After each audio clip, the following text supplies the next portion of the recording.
Have you ever begun a text exchange with someone, whether it's on the dating apps or off the dating apps, and it begins something like this? Hi, how are you? How are you? How was your day? How was your day?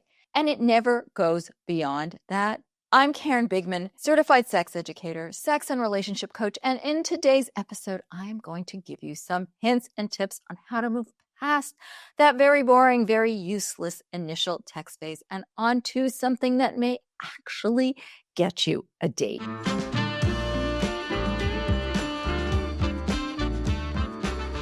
You're probably texting wrong.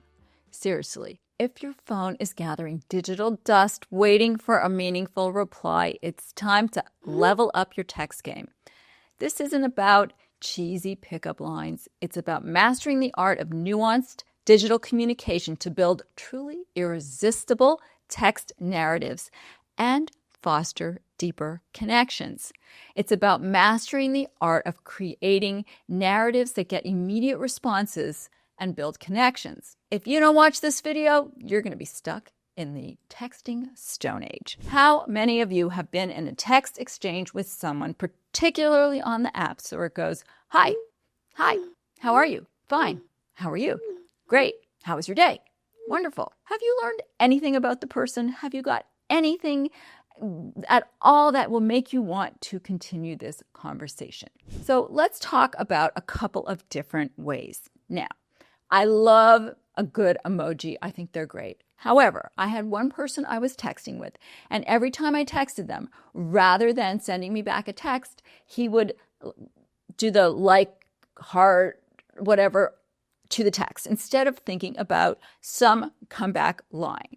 So it's made us kind of lazy communicators. It's so easy to just tap. You don't even have to say, thanks, I like that, or made me think of something else. So let's not be so lazy. You're trying to build a relationship with somebody. It's so hard on text, but sometimes that is the way it starts. Don't rely solely on emojis. That is like a very low effort, not really interested kind of a response. And it's also, it kind of stifles the connection. It just is, there's nothing really said, oh, he liked it, he loved it. What did the heart mean? You know, she said, ha. Was she really thinking it's funny, or is that a ha?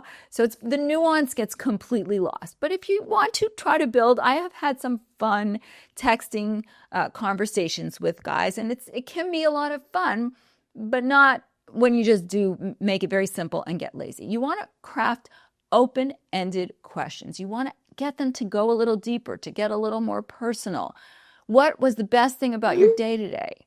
I went to the beach. I love the beach. What time of day do you like to go to the beach? What's your favorite beach? What is the most amazing beach you've been to? Try to get a little deeper.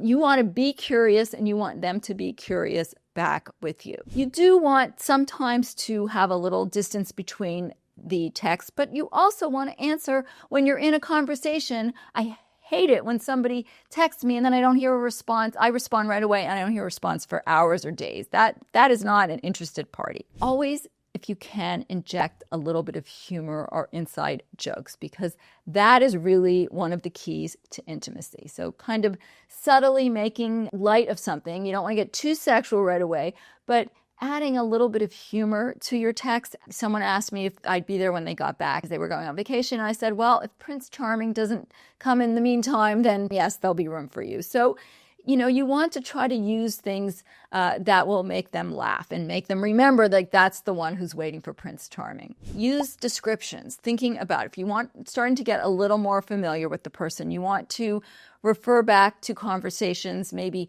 pick up something that they said.